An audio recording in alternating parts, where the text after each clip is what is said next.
मुझे यहाँ तक कि ये नहीं पता था कि आइल्स देने के लिए पासपोर्ट की भी जरूरत होती है। मैंने आइल्स में एडमिशन ले लिया, मेरे पास पासपोर्ट नहीं। वो कहते थे कि पैसे कहाँ से आएंगे, मैंने कहा लोन ले लेंगे, कोई दिक्कत नहीं। मैंने यहाँ तक कि जब UCW में अप्लाई कर दिया, मेरा ऑफर लेटर आ गया, मेरे पास एक पैसा। ज्ञानधन एक इस तरीके से मुझे एक पुल होता है जैसे कि बच्चे के लिए कि वो पार कर ले, उस तरीके से। क्योंकि मैंने खुद देखा कि जो जिन दोस्तों से मैं एडवाइस लेता था, कहते यार इतने चक्कर लगेंगे, बैंक के तेरे सर में दर्द हो जाएगा, नहीं मिलेगा ये।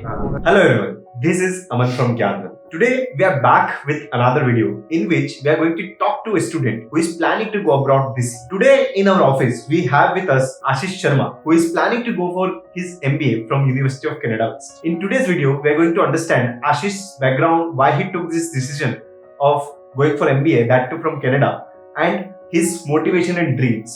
We'll also understand how much expenses that he is incurring and how he is managing these expenses. So we're going to learn a lot about MBA from Canada in this video today. So let's start.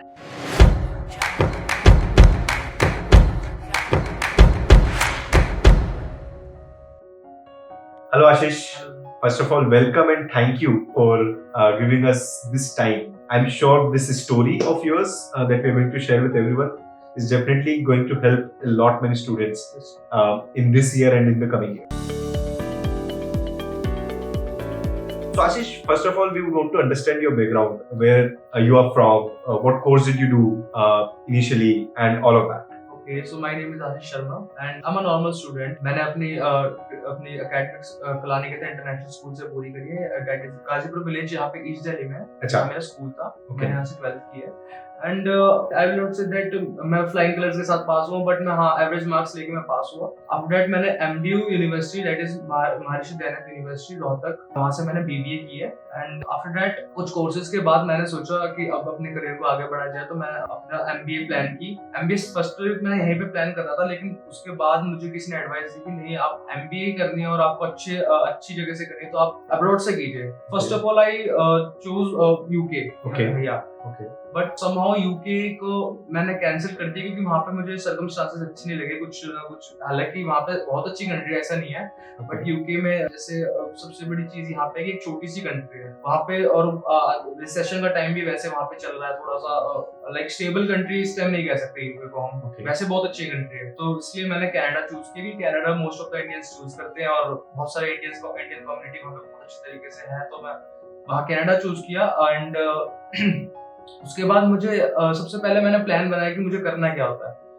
तो बस किसी ने मुझे एक हवा में advice दे दी कि नहीं भाई ये है कि इतने पैसे लगेंगे, इतना ये लग जाएगा, इतना वो हो जाएगा, बस तू कर ले जाके कनाडा। लेकिन मुझे पता नहीं था, डिटेल में मैं गया नहीं।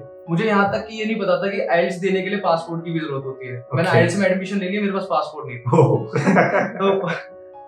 तो मैंने जब वहाँ पे मैंने बोला कि मैम जब सब बच्चे पेपर दे रहे थे, मैं 1-2 महीने मुझे वहाँ पढ़ते हुए हो गए, तो मैंने कहा मैम मेरा पेपर बुक करा, तो पासपोर्ट लिया है, तो वो तो है नहीं। तो कह रहे तुम आइल्स दे क्यों रहे हो, तुम्हारा पासपोर्ट नहीं दोगे कैसे। तो मैंने जब जाके अपना पासपोर्ट बनवाया, पासपोर्ट में भी सर दिक्कत थी क्योंकि मेरे पापा के नाम के पीछे सरनेम नहीं था वहाँ पे। वो चलो कोई नहीं, समहाउ पासपोर्ट भी बन गया, आइल्स क्लियर हो गया मेरा। आफ्टर दैट जब मैं आइल्स क्लियर हुआ तब मेरा दिमाग खुला। मैंने तब तो उससे पहले मेरे पापा लाइक रेबेलियन, वो कभी नहीं माने इस बात के लिए कि तू अब्रॉड जा, क्योंकि वो अपनी फैमिली देख होता है क्योंकि लाइक ट्रेडिशनल कल्चर है हमारे इंडिया में, तो नहीं जाना। हमारे दूर दूर तक कोई रिश्तेदारों में कोई नहीं गया हुआ अब्रॉड, सब यहीं पे इंडिया में कोई गवर्नमेंट जॉब है कुछ है, और अगर हम यहाँ पे चले जाए तो खेती बाड़ी यही है, नॉर्मल है, तो कोई तो गया नहीं इस चक्कर में। तो हमारे लिए तो बहुत बड़ी बात है अगर मैं अपनी फैमिली से जा रहा हूँ। हमारे लिए और लोगों के लिए तो मैं नहीं कह सकता कि बहुत बड़ी बात है, क्योंकि लोगों के रिश्तेदार होते हैं, ऑब्वियसली बात है, अब्रॉड में होते हैं, कनाडा होते हैं, ऑस्ट्रेलिया, UK सब जगह होते हैं, लेकिन हमारा नहीं है। तो मेरे लिए तो बहुत बड़ी बात थी। तो घर वालों को एकदम शॉक हो गई, यार तू क्या कर रहा है, किसने तुझे कौन सलाह दे रहा है, उसका नाम बता, कौन सलाह दे रहा है। तो तब भी लेकिन मैंने अपनी बात पढ़ाया नहीं, पापा जाऊंगा उन्होंने लेकिन कभी पैसे देने से मना नहीं करा। वो कहते चल ठीक है तू जा, कितने पैसे लगेंगे। मैंने कहा उस टाइम मैं कहता था, मैंने कहा 15 लाख लगेंगे, क्योंकि मुझे पता नहीं था, किसी ने मुझे बता दिया कितने लगेंगे। UK से सस्ती कंट्री है कनाडा, क्योंकि UK मनी रेट वहाँ का कनाडा में थोड़ा कम है UK से। तो किसने कहा इतने लग जाएंगे, कोई 15 कोई 18 लाख, मैंने कहा इतने लग जाएंगे पापा। तो उस टाइम हमारे पास सर पावर टर्नी है, हमारे जो भी हमारे पास कलेक्टर है उसकी पावर टर्नी, हमारे पास रजिस्ट्री नहीं है, क्योंकि हम विलेज में रहते हैं, दिल्ली विलेज में, उसकी कोई रजिस्ट्री नहीं होती वहाँ पे। तो दैट्स हमारे पास, मुझे तो लग रहा था हमारे पास कोलेक्टर है, मुझे तो कोई भी बैंक आराम से लोन दे देगा। तो मैं उनसे कहता था वो कह रहे थे कि पैसे कहाँ से आएंगे, मैंने कहा लोन ले लेंगे, कोई हाँ, दिक्कत नहीं है। okay. तो मैंने अपने एजेंट से अप्लाई किया और अप्लाई मैंने यहाँ तक कि जब UCW में अप्लाई कर दिया, मेरा ऑफर लेटर आ गया, मेरे पास एक पैसा। टोटल कितना खर्चा आपका हो रहा है? मेरा टोटल खर्चा हो रहा है मेरा 20 lakhs। अच्छा, Yeah. ये 1 year MBA, 2 year 2 year MBA, okay. इसका 20 लाख का ब्रेकअप क्या है? 20 लाख का ब्रेकअप ये है कि इसमें मेरी 1 year की फीस है, it is like 10 to 11 lakhs and after that 6 to 7 lakhs GIC है, अच्छा। एंड आफ्टर मेरा ट्रैवलिंग एक्सपेंस है। तो यहाँ पे सबसे बड़ी बात ये है कि मुझे, अगर मैं देखूँ तो ज्ञानधन एक इस तरीके से मुझे एक पुल होता है, जैसे कि बच्चे के लिए कि वो पार कर ले उस हाँ। तरीके से, क्योंकि मैंने खुद देखा कि जो जिन दोस्तों से मैं एडवाइस लेता था, कहते यार इतने चक्कर लेंगे बैंक के, तेरे सर में दर्द हो जाएगा, नहीं मिलेगा, ये हाँ। वो है। मैंने बैंक में ट्राई, मतलब मैंने बात करी किसी से, तो वो कहते हैं कि आपके पास तो ये वैलिड ही नहीं है, पावर अटॉर्नी का क्या रहता है कि ना वो बैंक वाले लेते नहीं है उसको। हाँ। वो कह रहे हैं आपके पास तो कोलेटरल ही नहीं है। मैंने कहा कोलेटरल नहीं है तो लोन कहाँ से मिलेगा? मेरा ऑफर लेटर भी आ रखा है, सब चीज आ रखी है, पैसे नहीं है, और पैसे पापा ने मना कर दिया कि मेरा तेरा एक भाई और है, उसको भी पढ़ाना है, तो सारे हाँ। पैसे अगर तुझ पे लगा दूंगा तो उसके लिए क्या बचेगा? तो तब जाके बस मैं कहीं ना कहीं मैं गूगल पे सर्च करता था कि कुछ ना कुछ तो होगा, कहीं ना कहीं कुछ तो रास्ता होगा। तो वो एल्गोरिथम होती है, मेरे पास ज्ञानधन की एड्स आते थे और मैं हाँ जी, एड्स आते थे मेरे पास, तो मैं देखता था कि हाँ एड्स आ रहे हैं, तो बहुत सारे बच्चों की टेस्टिमोनियल्स भी देखता था, ऐसी बात नहीं है। तो मैंने कहा यार यहाँ होता होगा कुछ ना कुछ। एक एजेंसी और थी, एक कंसल्टेंसी और, मैंने वहाँ ट्राई किया, वहाँ भी कैंसिल हो गया। अच्छा। नहीं, वहाँ नहीं मिल सकता। तो आपको पहले ही मना कर दिया? मुझे हर जगह से मेरे दरवाजे बंद थे। अच्छा, कि लोन हो ही नहीं सकता? हो ही नहीं सकता लोन। अच्छा, क्योंकि आपके power of attorney property without collateral का ऑप्शन नहीं दिया आपको किसी? मुझे विदाउट कोलेटरल का इसलिए नहीं दिया, मैं आपको बताऊं। मेरे साथ सच्ची में ट्रेजेडी ऐसी हुई कि मेरे पापा लास्ट ईयर, मतलब एक कंपनी में 5 से 6 साल लगातार पापा ने जॉब करी, अच्छी खासी। मेरे पापा को 15 साल का एक्सपीरियंस है। 2016 में चेंज करी थी उन्होंने कंपनी, और 5 से 6 साल उन्होंने लगातार काम किया, लेकिन पिछले ही साल जून में उन्होंने स्विच करी। और उनकी उस टाइम डायरेक्ट उन्होंने नहीं करी, उन्होंने सोचा कि कुछ काम अपना देखूंगा या फिर जो मर्जी, उन्होंने नहीं करा, ब्रेक लिया अच्छा, ठीक है। और वो उस टाइम तो मेरे लिए बहुत नॉर्मल था। लेकिन अब जब मुझे बैंक स्टेटमेंट्स देखी गई, मेरी बैंक स्टेटमेंट्स भी वगैरह सब चीजें देखी गई और वो देखा गया, तो वो सब कह रहे हैं कि आपके पापा की सैलरी स्टेबल नहीं है, क्योंकि उन्होंने पिछले 6 मंथ्स की स्टेटमेंट्स रखी है, स्टेटमेंट्स में पिछले 6 मंथ में सैलरी नहीं है, क्योंकि पापा ने ब्रेक लिया था। तो वहां से मेरा वो विदाउट कोलेटरल भी, प्लस हमारे पास ITR नहीं है, सबसे बढ़िया ये ITR नहीं, फॉर्म 16 नहीं, और सैलरी स्लिप्स भी नहीं है। तीनों चीजें मेन चीजें होती हैं इनकम प्रूफ के लिए, हमारे पास ये तीनों ही नहीं थी।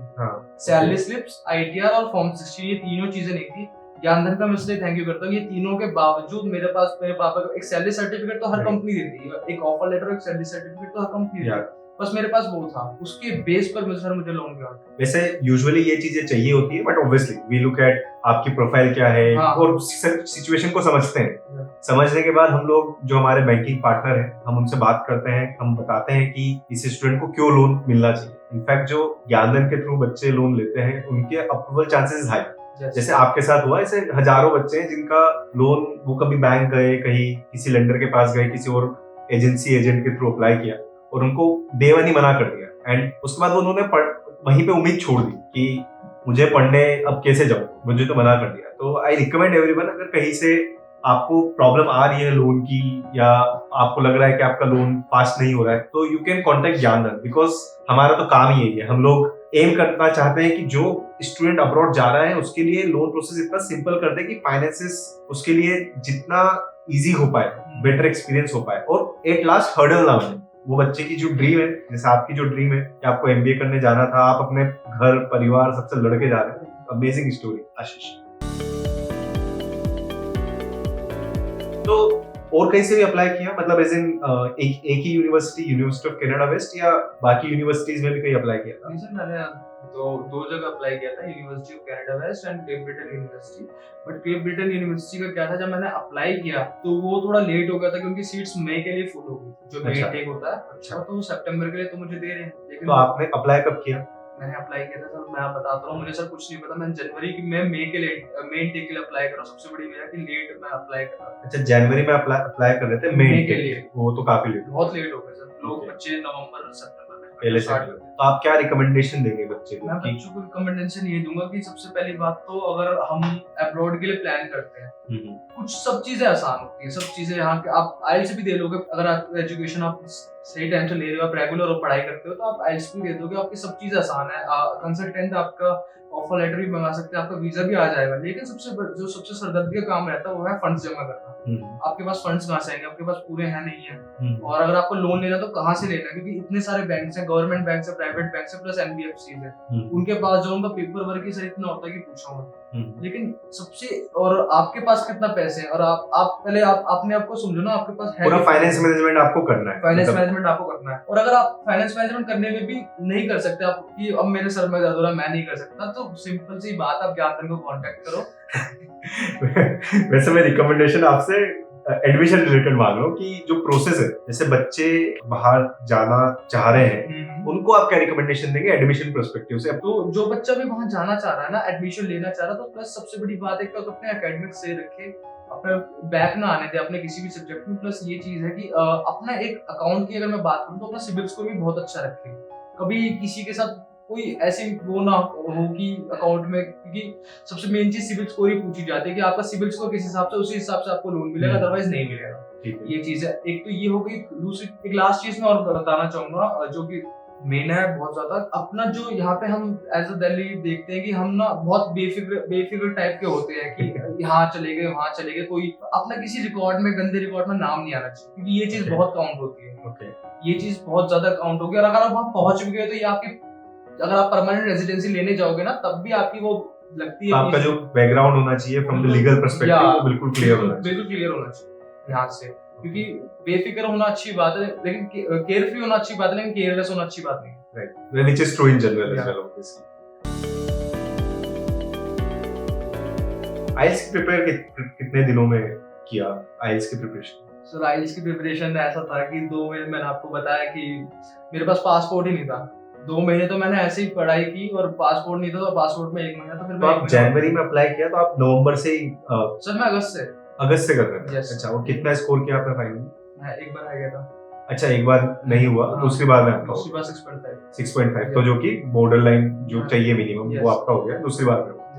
अच्छा, और जब एडमिट आया तब क्या फील हुआ? मतलब सर एडमिट तो ऐसा था कि मेरे लिए तो सबसे बड़ी बात है कि मेरे जैसे बच्चे अगर एडमिट आ सकता है तो मतलब मैं देखता हूँ कि यार ये चीज बहुत बड़ा मिथ है कि यार बाहर कैसे जाएंगे, मतलब सब कोई भी आ सकता है बाहर। और मैं घर वालों को बताया, सबसे बड़ी बात है कि अब जैसे आइल्स क्लियर होगी तो सबको ये था कि अब क्या करना है, एडमिशन लेके दिखाइए वो वगैरह। तो एडमिशन प्लस मेरा सबसे बड़ी अच्छी बात ये कि मेरे कंसल्टेंट ने 4 दिन के अंदर मेरा वो ऑफर लेटर मंगाया। 4 दिन के अंदर जैसे मेरा एडमिशन का ऑफर लेटर आया ना, पूरा परिवार बहुत खुश था कि हाँ अब चला जाएगा, अब नहीं रुकेगा।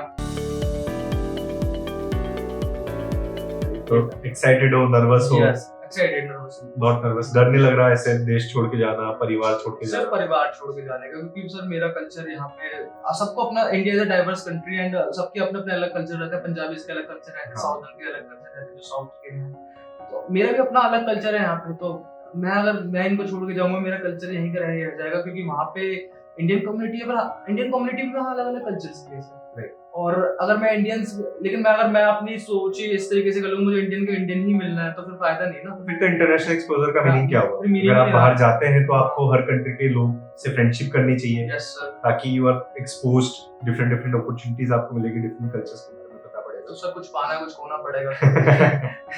सही है। बहुत मजा आया आपसे बात करके, काफी एंथू में आप लग रहे हो, तो best of luck from Gyandhan. Glad that हम लोग आपकी हेल्प कर पाए, और हमारी हेल्प की वजह से आप अब्रॉड जा पा रहे हैं। तो we are really, stories like such makes our day and motivates us to work towards the excellency on day to day basis. तो thanks a lot to everyone who have watched this video, is watching this video. तो basis जो हमारी conversation आशीष के साथ हुई है, again यही निकल के आ रहा है कि आपको बाहर जाके पढ़ने की इच्छा है तो it is not now limited to certain number of people, या आप बिल्कुल इलाइट क्लास में आप होना चाहिए, या आपके वहां पर रिश्तेदार होना चाहिए। It's not necessary at all. पूरा इकोसिस्टम इस तरह से बन गया है कि आपको वो हेल्प करेगा, आपको जिस तरह की पढ़ाई करनी है, आपको जिस तरह का एडमिशन लेना है।